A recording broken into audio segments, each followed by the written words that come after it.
Welcome to episode 55. Are Kegels the best exercise? I get asked all of the time, Pauli, why don't you like Kegels? Are Kegels the best exercise? What do you even have against Kegels, anyways?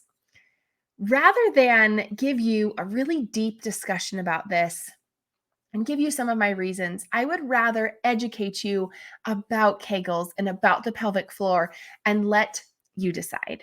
So, I want to share with you 3 things about the pelvic floor and Kegels, and you can decide at the very end of this, are Kegels the best exercise? So, first and foremost, a Kegel is an isometric contraction, meaning that any other muscle group, we can do an isometric contraction, which means we just squeeze and relax and squeeze and relax. That's it. So, an isometric contraction for the pelvic floor is the Kegel. If we aren't using isometric contractions or the squeezing and relaxing for other muscle groups, then my question is, why are we doing that for the pelvic floor? The second thing I want you to know is the level of complexity that the pelvic floor is and how it functions in the body. And I'm just going to explain a couple of the components of the complexity here because I think we could really get into the weeds and I want to make this simple for you, or at least easy to understand. The As far as it goes with the level of complexity with the pelvic floor, so many people think that the pelvic floor is a group of muscles that sits like a hammock. It's just strung from the front of the pelvis to the back of the pelvis. It's just like a hammock. But actually, it's not like that at all. There's 3 layers, and those 3 layers create different shapes.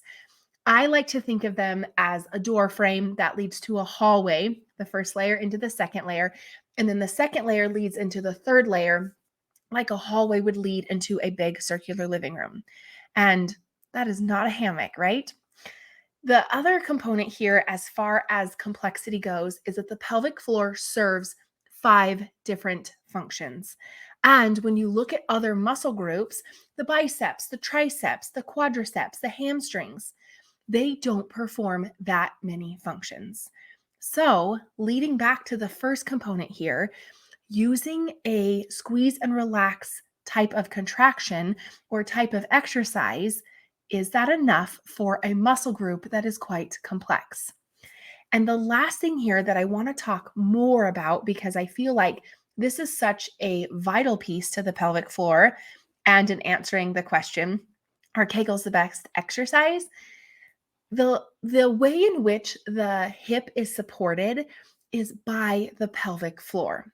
So I say this all the time, but whatever the hip does or doesn't do, it decides what the pelvic floor does or doesn't do.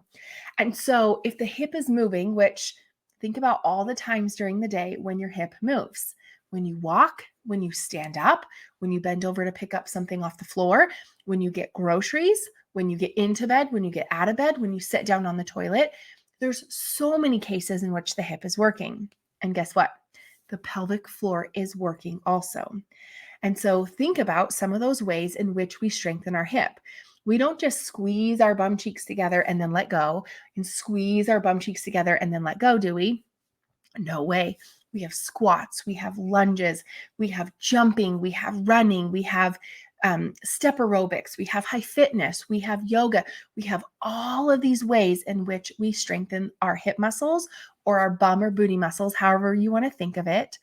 And so if the hip is doing what the pelvic floor is doing and vice versa, then the question still is, are Kegels the best exercise? Because just squeezing and relaxing for the pelvic floor and the hip too, we know it's not enough for the hip. So we can potentially come to that same conclusion. I don't want to jump ahead, but we can come to that same conclusion for the pelvic floor. I hope, anyways.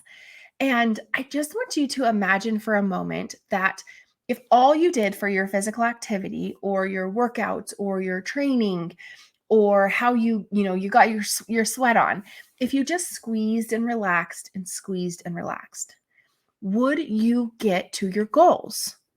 Would you have strong muscles? Would you have muscles that would allow you to keep up with the cleaning of your home or getting groceries or running around chasing your kids or doing yard work or doing the laundry or running up and down the stairs with all the moving this item to this room? I just wonder, I don't think it would get you there. And so I want you to have that same mindset. Is a Kegel, a squeezing and relaxing, enough for the pelvic floor? And I want to add this component in here too. I think so many times that when we're considering doing exercises, we just take someone else's word for it. And to some degree, I think we should, because professionals should know these things. But here's what I'll clue you in on as it relates to the pelvic floor. So many professionals can get it wrong. So many fitness professionals, healthcare professionals. Kegels are not enough. And if we consider again, all the things that the pelvic floor does and how often it actually works throughout the day, it needs so much more. So, with all of that being said, my question for you, are Kegels the best exercise? And I guess my smart aleck comment might be, well, if you're in bed, if you're on bed rest, then yes, maybe Kegels might be the best exercise. But personally, I don't think that they are. Because again, I'll repeat myself on this just because I want you to really understand here that the pelvic floor does so much. The shape of it is not the hammock like everyone thinks. And so if you have different shapes of the pelvic floor, squeezing and relaxing it is probably not enough. It probably needs so much more. If the pelvic floor follows what the hip is doing, then I would say, well, if the hip is getting so much more in terms of exercising and strengthening and activities and different workouts, and the pelvic floor very well might be following, then shouldn't we be giving the pelvic floor more options than just squeezing and relaxing like a Kegel would? And while I know that some of this information, it can become very science based, which it should be, but my hope is that as I've broken this down a little bit, you can at least take your brain, because I know you're an intelligent and intellectual individual, no matter what personal level of education you have behind it, but you can take that and you can utilize it here and say, okay, the pelvic floor seems to be a lot more. There's a lot more happening. It's a lot more complex than what I even thought that it was. And now that I really understand what a Kegel is a Kegel the best exercise? And my answer is no. No, it's not. And these are some of the few reasons that I believe that. And if you're interested, please check the show notes for a free guide. It's called 3 Reasons Why Kegels Don't Work and What Will. I also would like to invite you to join my sorority, No Kegels University sorority, and you can find that link in the show notes as well. Inside the sorority, there are weekly trainings on the pelvic floor, women's health, and other topics. I give an opportunity once a week to have a Q&A session, and I also provide weekly pelvic floor exercises. So if you're wondering what you can do instead, then please come join us in there.